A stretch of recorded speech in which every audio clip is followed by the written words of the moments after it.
Hi everyone. So for today's video is explain nako kung yun sa nako pag-code ang gihatag nga mga task sir sa ato. So first is ang iyang giingon dere sa part A, write a program that prints your name, then one that computes the area and circumference of a circle from an input radius. So first things first, nag-import math ko dere kay later on mag-solve ta sa circumference o sa area sa circle. Yang una niyang gingon diri is mag-write to tag program that prints your name.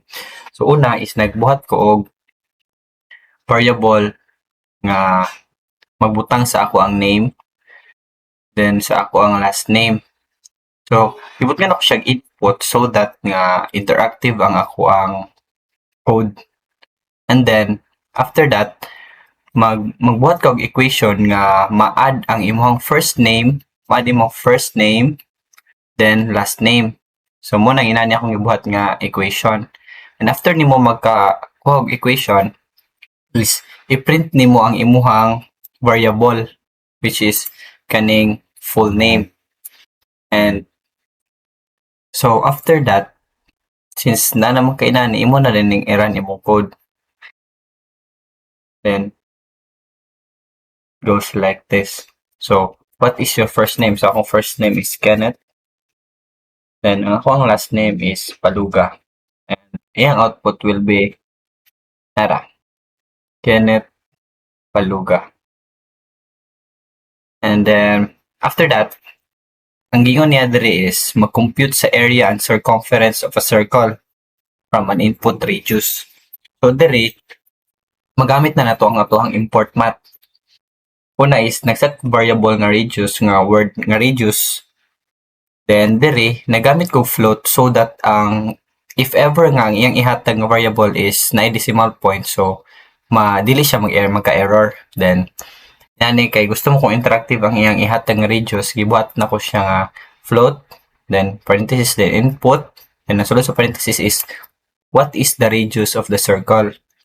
Then after that mag-set din ko og equation nga mag-solve sa circumference o area sa circle. So wala mo kay area, magbuhat ta og equation sa area, which is area is equal to math dot pi times radius squared. So inani ang yung formula. And after that, nanatay formula sa area, nanatay formula sa circumference.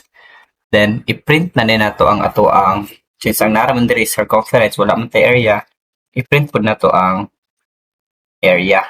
So nanatay na ni. The circumference of the circle is C, close bracket, curly bracket rather. Para ang kaning C is ma-call ni niya nga function kani. Then kung unsa to nga radius ang iyang input dire, mo imong magamit diri nga radius. Then i-solve na niya, yan ang i-calculate. Then kung unsa answer ana, mo din ang mogawas diri sa imong print. Then ang purpose aning kani is kung pila ra ka decimal point ang imo ang gusto nga kuhaon. So muna purpose sa .3f. Kung gusto ko nga upat, pwede na ko siya mo 4. Muna ko na siya. So it goes like this. So what is the radius of the circle? Sabutan na to is 12.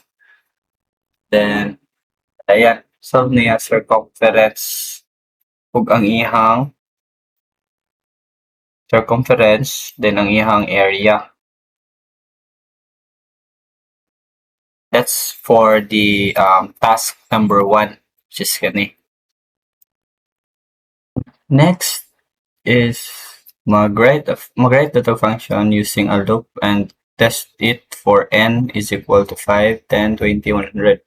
So una what there is, nag-define ko og function nga factorial, then ang iyang parameter nga n. Then naghatag din kog condition nga if ang n nako is less than 0, then mag-print siya og error. Kay if ang n nimo is dili siya dili siya less than 0, so ma-proceed siya dere. So dere din nabutang ko og local variable nga lang akong result is equal to 1. Then nagamit din ko for loop kay ang giingon dere is magamit ta og loop. So akong ibutan dere is for I in range nga 2 and n plus 1 nga parameter. Nag-start ko sa 2 kay if mag-start ta sa 1, kung i-multiply mo siya sa any number, mao ra gihapon siya. Mao na nag-start sa 2. Then ang dere, so dere nganong n plus 1 akong ibutang kay ang sa Python if magkuan ka og range, ang sa param 1 nimo diya ay mo kung asa ka mag-start. And ang diri sa param 2 kung asa mag-end. Pero dili siya appeal. Like for example, ang dere ang range nga akong gusto is tama sa 6. So wala ko ng plus 1. Assuming nga wala ni plus 1.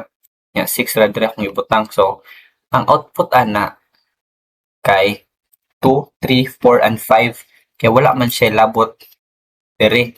So mo nang nag plus 1 ko kay para for example gusto ko nga 6 ang kwaon na ko 6 plus 1. So ang mabutang diri sa param 2 will be 7. So ang akong out pero ang akong output ana will be 2, 3, 4, 5 and 6. So makuha na ko ang akong gusto nga range nga tama na sa 6. So mo nang n plus 1 akong ibutang. And then dere para mag-iterate siya, inanin ako siya. So result is equal to result times sa imuhang I dere so that mag-loop siya. Then dere nagamit ko og return nga kuan para ang imuhang variable nga result dere is magamit nimo later. So ang giingon man dere is test it for n is equal to 5, 10, 20 and 100. So nagbutang ta og variable nga test values ang sulod is 5, 10, 20 and 100. So dere nagamit na nato tong for loop nga kani dere. So nagamit ta og for n in test value. So ang n daw which is kani nga dere is matawag niya ang mga kung unsa nga value ang ibutang nimo diri sa imong test value. So since na naman kay formula ka ganina nga mabalik na nimo imong factorial kani dere. So pwede na na siya mo i-print kay na naman kay equation. So inani ang imo buhaton na yan print then parenthesis formal and the factorial of number nga kung unsa nga number ang imong gibutan diri naman kay 5, 10, 15 na 100 then n factorial kani siya actually pwede rin siya nga wala kay pang na siya pang aesthetic rin ako pwede rin siya kanira dito ang n then equal to factorial sa n. So ang kani siya gi-call na nato to atong function nga kaning define factorial which is kani mon din ni ang ihang ipuli kaning mga n dere kung unsay imong mga test value dere mo na yang ipang puli din dere imuhang for loop mo na ang output na yun kay inani na kay the factorial of 5 or 5 factorial is 120 then so on and so forth. So mo na din ang imuhang output sa imong ikaduhang task. Then ang atuang ikatulong nga task is use a for loop to sum the integers 1 to 1000 and check the result against n times n plus 1 divided by 2. So dere ang atuang ikatulong nga task is una nagbutang ko og total sum nga variable equals to 0 then n nga taman sa 1000 kay limit naman siya from 1 to 1000. So dere din nagbutang nito og for loop for I in range starting from 1 then ma-end siya sa 1000 plus 1 which is 1001.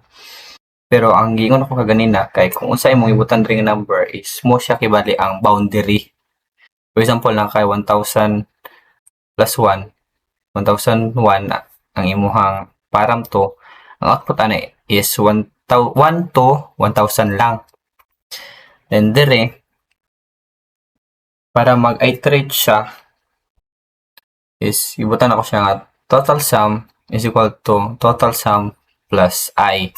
So, inanin na siya, mura na siya ginani. Total sum is equal to total sum plus I. So, nakay total sum nga 0, sugod sa 0, plus 1, dire, sa imuhang I, taman sa 1,000. So, nakay, kibali murag na kay 0 plus 1 is 1. Then, so on and so forth, taman sa mabot siya sa 1,000.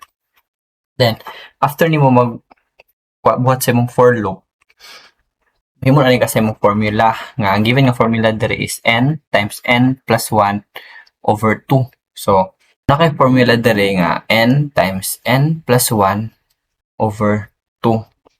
So, nakay formula. And after nimo ana is mag-print na din ka sa imong output. So, nakay the formula sum is kung unsa imuhang dere. So, naman kay, di ba, n nimo is 1,000. Then, times 1,000 plus 1 divided by 2. Then, ang total sum nimo is kani, nasa imuhang for loop. So, ang output din na is inani. So, the formula sum is 500,500.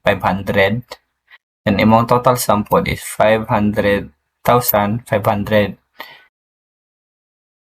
So, muna ang imuhang output sa imuhang task number 3.